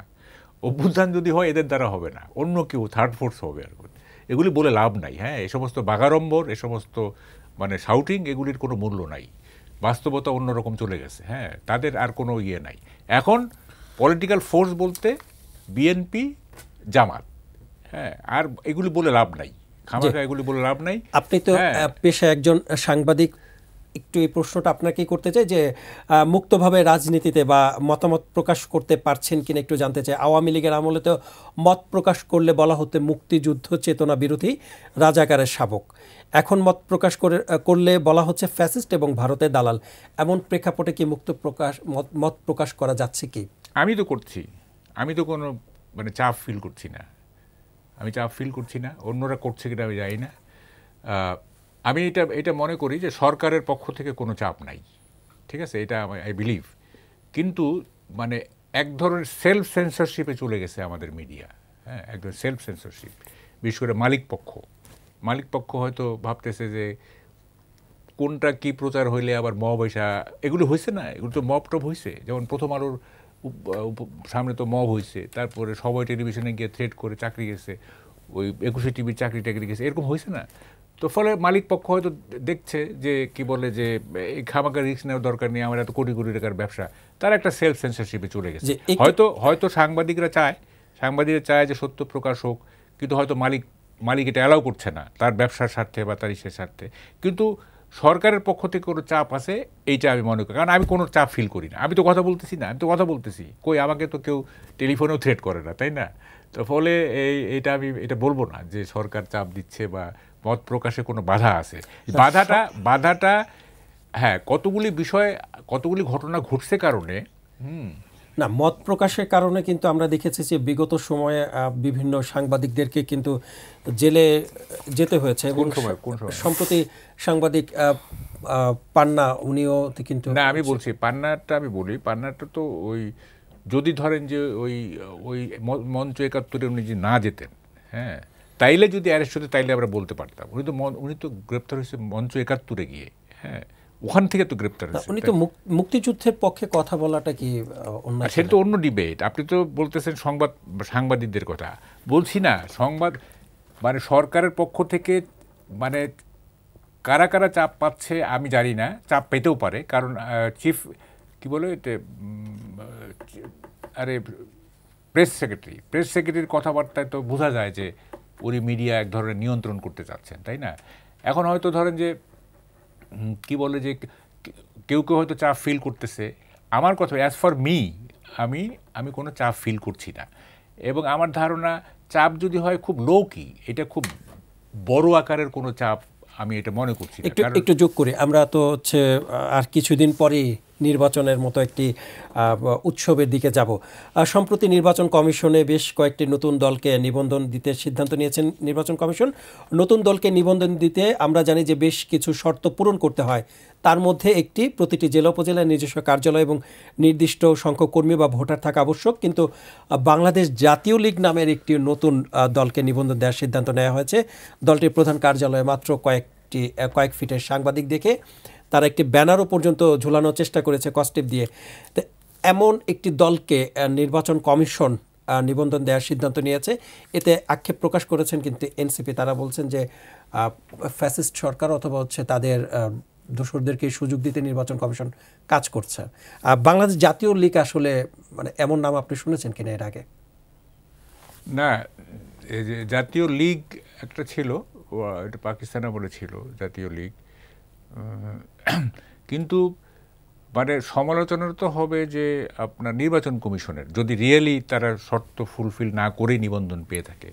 এটা ফ্যাসিস্টদের দোসর, ফ্যাসিস্টের এইটা মানে তারা কি তাদের পরিচয় পেয়েছে যে তারা কি বলে যে গণমাধ্যমের খবরে এসেছে যে দলটির যে প্রধান আছেন তিনি কিন্তু আওয়ামী লীগের কোনো এক সময় রাজনীতির সাথেও যুক্ত ছিলেন। কোনো এক সময় মানে কতদিন আগে বা কি বিগত সময়? আরে শুনেন, আওয়ামী লীগের রাজনীতির সাথে কে না জানে? সার্জিস টার্জিস এরা আওয়ামী লীগের ছাত্রলীগের পক্ষে কথা বলে নেয়, বঙ্গবন্ধুর প্রশংসা করে নেয়, করে নেয়। এগুলি বলে কোনো লাভ আছে? আপনার আসিফ নজরুলের তো আপনি 3-4 বছর আগের আপনি দেখেন না, শো দেখেন না, বঙ্গবন্ধু বলতে বলতে কান্নাকাটি করতেছে, অসমাপ্ত আত্মজীবনী পড়ে তার কি বিরাট অনুভূতি হয়েছিল ইত্যাদি, শেখ হাসিনার প্রশংসা। আওয়ামী লীগ এক সময় কতদিন আগে সেটা বলেন, যে কতদিন আগে করছে। শুনেন, এটা আর সুনির্দিষ্ট অভিযোগ না থাকলে, সুনির্দিষ্ট ক্রিমিনাল অফেন্স না থাকলে আপনি কেন তাকে বিগত সময় বলতে কিন্তু সাম্প্রতিক সময়কে মানে যখন 24-এর আগেই ধরেন, মানে 24-এর আগেই তো বিগত সময় বলতে সেটা কি বোঝানো হয়েছে? তাইলে যদি তাই হয়, যদি তার বিরুদ্ধে যদি স্পেসিফিক করে চার্জ থাকে, তাহলে এটা তো মানে আপনাকে করুক, তার বিরুদ্ধে মামলা হোক, প্রসিকিউশন হোক তার বিরুদ্ধে, তাই না? মানে উনি যদি মামলার আসামি হয়ে থাকেন বা অভিযুক্ত হয়ে থাকেন তাইলে একটা কথা। আর যদি তা না হয়ে থাকে, যদি কোনো স্পেসিফিক চার্জ না থাকে, ক্রিমিনাল অফেন্স না থাকে, তাইলে অসুবিধাটা কি? তাহলে তো আমি কোনো অসুবিধা দেখি না। আচ্ছা, আরেকটা কথা বলি, এটা ভুল হইতে পারে। দেখেন, এই সরকারের আমলে কিন্তু অনেক সাংবাদিককে গ্রেপ্তার করা হয়েছে, অনেক সাংবাদিককে গ্রেপ্তার করা হয়েছে। কারো বিরুদ্ধে অভিযোগও আছে তারা দুর্নীতিগ্রস্ত ছিল। তারপরে ধরেন যে গত সরকারকে মানে আনকন্ডিশনাল সাপোর্ট দিয়ে গেছে ইত্যাদি, এরকম অনেক আছে। আবার মানে একেবারে নির্দোষ সাংবাদিক তেমনও আছে। সুতরাং মানে সেটা অলটুগেদার ডিফারেন্ট ইস্যু যে সাংবাদিক। কিন্তু আমি বলতেছি যে বর্তমান মত প্রকাশে আমি পার্সোনালি সরকার থেকে কোনো চাপ পাচ্ছি না। অন্যরা পাচ্ছেন কিনা তারা বলবেন। জি, ধন্যবাদ। শহীদুল ইসলাম বাবুল, আপনার কাছে একটু আসতে চাই। নির্বাচন কমিশন নিয়ে তো এনসিপি অনেক অভিযোগ করছেন। তারা বলছেন নির্বাচন কমিশন পক্ষপাত দুষ্ট আচরণ করছেন এবং একটি বড় দলের ধারা প্রভাবিত হচ্ছেন। এটা একটু জানতে চাইবো। আর আরেকটা বিষয়, আগে তো নির্বাচনে আমরা দেখেছি যে মৃত ভোটাররাও ভোট দিতে এসেছেন। এবারও কি মৃত ভোটাররা আসবেন ভোট দিতে? এটা নির্বাচন কমিশন কইতে পারবে, সরকার কইতে পারবে, নির্বাচন হইলে বুঝতে পারবো আসবে কি আসবে না। আমি তো আর সব জানতাম না। তারা বলেছেন কিন্তু যে আমরা একটি স্বচ্ছ সুন্দর নির্বাচন করতে চাই। এই নির্বাচন প্রধান কমিশনার বলেছেন, তাদের করেছিলেন এই ঢোলটা আপনারা একটু বাজিয়ে দিবেন, মানে গণমাধ্যমকে বলেছেন যে আমরা সুন্দর নির্বাচন, স্বচ্ছ নির্বাচন করতে চাই, এই ঢোলটা আপনারা একটু বাজিয়ে দিবেন। আমরা নিজেরা ঢোল বাজালে তো আবার আপনাদের বাজাইতে কইছে, আপনারা বাজান, আমাদের তো আর বাজাইতে কয় না। আমরা অতীতে কিন্তু দেখেছি যে এমন নীতি কথা কিন্তু অতীতের কমিশনার। সেটা প্রশ্ন যে বাংলাদেশের মতো দেশে কথা বলা এক জিনিস, it is difficult to say, it is easy to say but difficult to do. এত সহজ না। এই দেশে প্রতিটা পদে পদে প্রতিটা মুহূর্তে এখানে চ্যালেঞ্জ। আমাদের ছোট দেশ হতে পারে, কিন্তু প্রেক্ষাপটে, পরিবেশে, বাস্তবতায়, জনসংখ্যায় এটা একটা আন্তর্জাতিক গুরুত্ব আছে। এখানে নানান দল, নানান পথ, নানান মানসিকতা, এবং রাজনীতি হয়েছে শাশ্বতকাল থেকে আমাদের একটা মানে জীবনের অংশ। টি স্টল টু ক্যাপিটাল, যেখানেই বলেন মানে প্রতিনিয়ত প্রতি জায়গায় প্রতি মানুষ এখানে এত রাজনীতি নিয়ে ব্যস্ত, রাজনীতি সচেতন, যেটা দুনিয়ার কোনো জায়গায় আছে কি না আমি জানি না। এখন আগামী নির্বাচন নিয়ে কি মৃত মানুষ ভোট দিবে, না বিদেশে থেকে ভোট দিবে, না কোত্থেকে ভোট দিবে আমরা জানি না। তবে আমরা যেটা মনে করি বিগত দিনে নির্বাচন কি হয়েছে বাংলাদেশে আপনি জানেন। আবার বাংলাদেশে এরকম নির্বাচনের রেকর্ড আছে যেখানে একটা উৎসব মুখর পরিবেশ, যে মানুষ উৎসবের সাথে ভোট, আমরা দেখছি, আমরাও নিজেরাও দেখছি ইউনিয়ন কাউন্সিল ইলেকশন, জাতীয় নির্বাচন 91, 96, আপনার ইলেকশনে তো পুলিশ আর্মিও লাগে না যদি রাজনৈতিক একটা বাস্তবতা তৈরি হয়।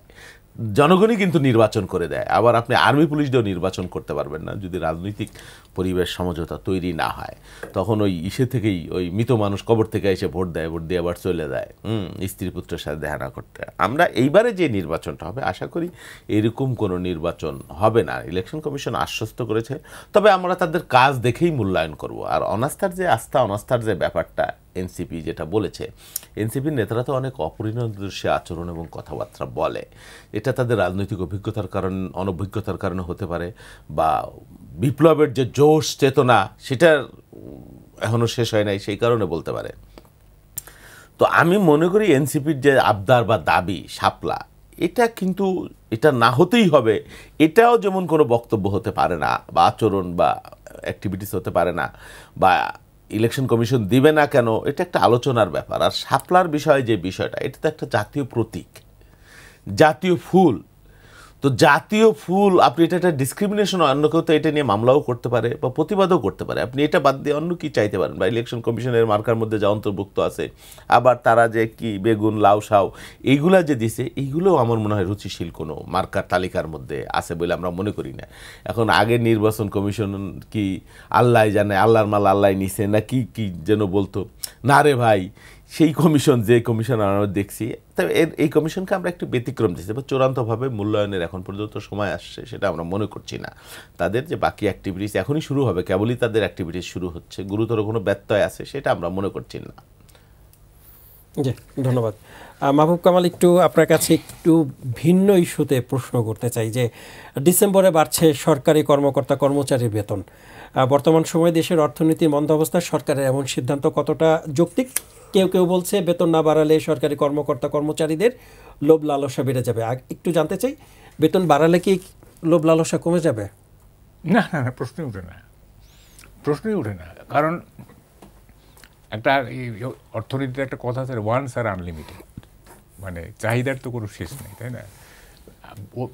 অতীতে আমরা বহুবার সরকারি কর্মচারীদের বেতন বাড়াতে দেখছি, কিন্তু কই তাদের কি ঘুষ দুর্নীতি কমেছে? কমে নাই তো। মানুষের একটা সহজাত প্রবণতা হচ্ছে চাই আরও চাই। হ্যাঁ, যদি সে নিজেকে নিয়ন্ত্রণ করতে না পারে, লোভ লালসা নিয়ন্ত্রণ করতে না পারে, তাইলে সে এই যতই আপনি দেন না কেন তার চাহিদার কোনো শেষ হবে না। ফলে বেতন বাড়াইলে একটা ঘুষ দুর্নীতি এগুলি চলে যাবে, এইটা বিশ্বাস করার কোনো কারণ নাই। তো এখন কথাটা হচ্ছে, দেখেন, বেতন যে বাড়াবে, হ্যাঁ, সরকারি কর্মচারীদের না হয় লাভ হবে, হ্যাঁ লাভ হবে, কিন্তু সাধারণ মানুষের কি অবস্থা জানেন? সাধারণ মানুষের কতগুলি কারখানা বন্ধ হয়ে গেছে, কত শ্রমিক বেকার হয়ে গেছে। আজ কোথায় জানি দেখতেছিলাম, মানে সংখ্যাটা তো একেবারেই আপনার অবিশ্বাস্য। হ্যাঁ, তো এই যে কারখানাগুলো বন্ধ হয়ে যাচ্ছে, মানুষ বেকার হয়েছে, দারিদ্র বাড়ছে, অতি দারিদ্র বাড়ছে, এই যখন মানে নন গভর্নমেন্টাল পাবলিকের অবস্থা, হ্যাঁ, যারা সরকারের না, বেসামরিক লোকদের, মানে কি বলে বেসরকারি লোকদের যে অবস্থা, আমি বলছি বেসরকারি লোকদের যে অবস্থা, তাদের কি হবে সেইটা তো দেখতে হবে, তাই না? সরকারি কর্মচারীদের না কিছু বেতন বাড়ে, তারা আরেকটু কমফোর্টেবল লাইফ লিড করবে, কিন্তু আপনার সারা দেশের মানুষ, কৃষক, শ্রমিক, তাদের কি অবস্থা, তারা কি করবে, তাই না? ফলে আমি এটা সরকারি কর্মচারীদের বেতন বাড়ছে, আমি এটা বিরোধিতা করছি না, বাট সাইমালটেনিয়াসলি আপনার এই যে সীমাহীন পোভার্টি, হ্যাঁ, এই যে দারিদ্র্য, এইটাকে কীভাবে অ্যাড্রেস করতে হবে সেইটা আপনাকে দেখতে হবে। শহীদুল ইসলাম বাবুল, শেষ করতে চাই আমরা একটু ছোট করে জানতে চাই যে গণমাধ্যমের খবর এসেছে যে আগামী নির্বাচনের প্রচারণায় বিএনপি চেয়ারপারসন খালেদা জিয়া অংশ নেবেন। এতে করে আপনাদের পরিকল্পনা কি, এবং হচ্ছে উনি যদি নির্বাচনের প্রচারণায় অংশ নেন তাহলে আপনাদের মধ্যে কেমন উৎফুল্লতা প্রকাশ পাবে? এটা তো ঠিকই, বেগম খালেদা জিয়া যদি নির্বাচনে অংশগ্রহণ করতে পারেন, ওনার শারীরিক যে বাস্তবতা আমি জানি না উনি কতটুকু পারবেন, যদি এটা একটা আলাদা মাত্রা সংযোজন করবেন নিশ্চিতভাবেই, উনি যদি পল্টনে বা 2-4টা সমাবেশে উনি কথা বলতে পারেন, বেগম খালেদা জিয়ার আবেদন বা অবদান তো এটা তো সর্বজন স্বীকৃত।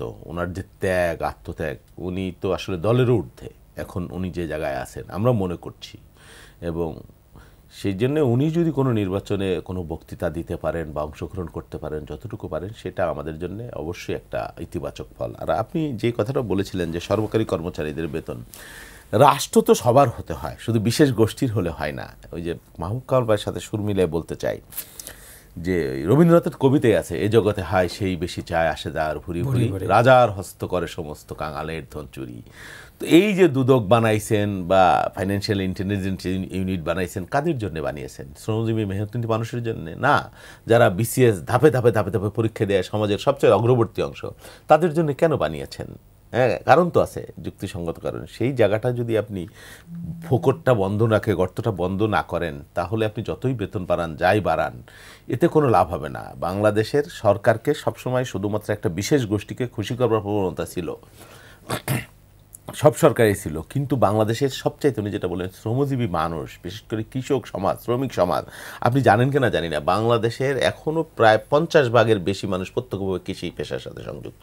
কোনোদিন কোনো সরকার কার্যত এই যে এত সংস্কার কমিশন হইলো এত, কিন্তু কৃষকের ভাগ্যে কি হচ্ছে? কোনো কমিশন আছে? কোনোদিন হয়েছে? কোনো চিন্তা হয়েছে? হয়নি। আমরা জানি, আমরা তাদেরকে নিয়ে কাজ করি। আপনার যেই কৃষকের 10 বিঘা জমি আছে, আগামী বছর তার 9 বিঘা হয়ে যাবে নিশ্চিতভাবেই। কৃষক তার সন্তানকে পড়ালেখার খরচ করতে পারে না, ভালো একটা স্কুলে পড়াতে পারে না। কৃষক তার বাবা মায়ের, বৃদ্ধ বাবা মায়ের চিকিৎসা করতে পারে না, ধুকে ধুকে মরে। উৎপাদন করে যে টাকায়, বিক্রি করে অনেক ফসল তার চাইতে কম টাকায়। যেই ফসলের মূল্য এখন, পেঁয়াজের মূল্য এখন 1600 টাকা সিজনে, সেই পেঁয়াজ 1 মাস পরে, 2 মাস পরে, 3 মাস পরে 3200 টাকা, 3000 টাকা হয়ে যায়, কিন্তু কৃষক সেটা ধরে রাখতে পারে না। এটা একটা বাস্তবতা। এর যে সমস্যার সমাধান, এই নিয়ে কারো কোনো চিন্তা নাই। শুধুমাত্র তেলালা মাথায় তেল দেওয়া আমাদের যে প্রবণতা, এটাই। ওই যে গণতন্ত্রে তো মাথা গণনা করা হয়, মগজ গণনা করা হয় না, কিন্তু এই জায়গাটা তার ব্যতিক্রম। আর আপনারা ক্ষমতায় আসলে একদম আমাদের পরিকল্পনা, শুধু কৃষক নিয়ে বলি, হ্যাঁ, আমাদের পরিকল্পনা জানি না কতটুকু সম্ভব হবে এই দেশে। আমরা এবার বলেছি যে আমরা যদি ক্ষমতায় যেতে পারি মানুষের ভোটে, তাহলে কৃষি কার্ডের একটা ব্যবস্থা করব, যারা বর্গা চাষ করে একটা ডেটাবেস তৈরি করা হবে, এবং সেই কাজ আমরা ইতিমধ্যেই শুরু করেছি, প্রি ওয়ার্কটা। হ্যাঁ, আমার ভারপ্রাপ্ত চেয়ারম্যান কনসার্ন এগুলো নিয়ে উনি কাজ করছেন, যে বাংলাদেশের কোন কৃষকের কি জমি আছে, সে কি ফসল ফলায়, বর্গা চাষি কারা আছে, এই টোটাল একটা ডেটাবেস তৈরি করে অন্তত প্রান্তিক একেবারে কৃষক, যারা প্রান্তিক, হ্যাঁ, মধ্যবিত্ত কৃষক না, তাদেরকে যতটুকু সম্ভব যদি পারা রাষ্ট্রের একটা অর্থ এই এই এই কার্ডের মাধ্যমে দেওয়া। আমাদের আরও প্ল্যান হলো আপনার কৃষি শস্য বিমা। হ্যাঁ, শস্য বিমা মানে কোনো কারণে যদি একটা বিশেষ অঞ্চল, যেমন সুনামগঞ্জে কারণে অকারণে পাহাড়ি ঢলাই সব ফসল শেষ করে দিল, এই ধরনের ব্যাপার, আমরা শস্য বিমা করব। এবং আমাদের পরিকল্পনা পর্যায়ক্রমে বাংলাদেশের প্রত্যেকটা ইউনিয়নে মানে শস্য ক্রয় কেন্দ্র কিভাবে করা যায়, সরকারি একটা ন্যূনতম মূল্যে। আমি মাহবুব কামাল ভাই একটু বলতে চাচ্ছিলেন কিছু একটা? না, এই যে সরকারি কর্মচারী এবং কৃষক, এটা নিয়ে আমার নিজের লেখা থেকে বলতেছি। সেটা হচ্ছে যে একটা প্রতিযোগিতামূলক পরীক্ষা, এরপর বেহেশতের টিকিট। মানে একটা প্রতিযোগিতামূলক পরীক্ষায় উত্তীর্ণ হইলাম, সরকারি চাকরি পেয়ে গেলাম, বেহেশতের টিকিট হয়ে গেল। আর কৃষকদের ব্যাপারে আমার একটা আছে যে ভাগ্যিস হোমিওপ্যাথি আবিষ্কার হয়েছিল, তা না হলে কত কৃষক যে মারা যেত আর কি। হ্যাঁ, এই তো হচ্ছে আমাদের। আমরা যাচ্ছি সিঙ্গাপুর, তারপর কি মাউন্ট এলিজাবেথ, আর গ্রামের একটা লোক একটা হোমিওপ্যাথির দোকানে গিয়ে 2 ড্রপ খেয়ে ভালো হইলে হইলো, না হইলে নাই। এই তো হলো অবস্থা। যাই হোক, ডান বাবু ভাই, একটা কথা বলি, আপনি বলে শুনেন। আপনি যে বললেন না, এই যে আপনাদের প্ল্যান প্রোগ্রাম এই সেই নানা রকম বলতেছেন, তারেক রহমান তো অনেক কথাই বললেন। আমার একটা জিনিস একটা মনে পড়তেছে, 2001-এ বিএনপি জেতার পরে মিসেস খালেদা জিয়া 100 দিনের একটা প্রোগ্রাম দিছিলেন, আমার মনে আছে। এটা লিখে দিয়েছিলেন সম্ভবত শফিক রেহমান। তো 100 দিনের প্রোগ্রামে আমরা খুব খুশি হলাম যে আরে সাংঘাতিক ব্যাপার, হ্যাঁ, আগামী 100 দিন এই হবে ইত্যাদি। জাস্ট পরের দিন ওইটা ভায়োলেশন শুরু হয়ে গেল। জাস্ট 2 দিন পরেই কোথায় কোথায় মানে মাইনরিটি ক্লিনজিং শুরু হইলো, সংখ্যালঘিষ্ঠ নির্যাতন শুরু হইলো, হলো সেই হলো, মানে কোথায় গেল 100 দিনের প্রোগ্রাম, কোথায় গেল কি, হ্যাঁ। ফলে এই সমস্ত না, এই যে প্রমিস, এই যে জাতিকে প্রমিস করা দেখানো, আমরা দেখছি কমিটমেন্ট ভাঙার একটা প্রতিশ্রুতি ওটার ভিতরেই থাকে। কমিটমেন্ট যখনই আপনি দিচ্ছেন, ওই যে মানুষ পণ করে পণ ভাঙিয়া হাঁপ ছাড়িয়ে বাঁচিবার জন্য, রবীন্দ্রনাথের কথা। তো এই যে কমিটমেন্ট মানে হচ্ছে ওটার ভিতরে একটা কমিটমেন্ট ভাঙার একটা বীজ লুকায় থাকে, বুঝছেন? এটাই আমরা দেখতেছি সারা 54 বছর তো দেখলাম বাংলাদেশ থেকে, না?